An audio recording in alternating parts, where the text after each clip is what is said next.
दोस्तों आजकल एक नવો ટ્રેન્ડ ચાલી ગયો है।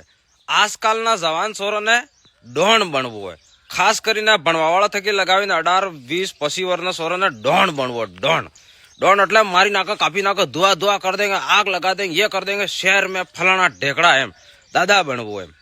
पण भाई साहब तो तारो तो नहीं विचार है, पण तारा माँ बाप तो विचार है। अगर मानी ले तार थकी कोई भी गलती थई गई तो तू विचार कर, आ पुलिस वाला अगर आ दुनिया में देखते आटली मीनी सकी तो माँ गाली नी कटली सर्विस करता होगा एम सोचीशू। અને તારે અગર તારમાં તો કોઈ ગુનો ગલતી થઈ ગયું તો માં આવે, પણ તાર થકી વધારે તાર આઈ બાપના આ કાળજ હે કે ફફડતો હોય કે માર સોરાને માં હો થાયગા, માં માર खाता होगा, मार सोरा रोटो खाता होगा कि नहीं खाता होगा, तो तारा आई बाप नो तो विचार आनंद कटलू दुख थाई तने खबर है। अरे मुआ मोह कहूं, अरे जेल नी अंदर एक वक्त तो जाता रही कोई कांड थी गयो के तो तार से दोस्त है ना भाई सारा नॉन स्टॉप फलाना ढेकड़ा एम एक टिप्पण आलवा नहीं आवे भाई। बिट्टी मुझ बाहर जाता रह तो एम कहेगा अगर के बाहर आ ठीक है पास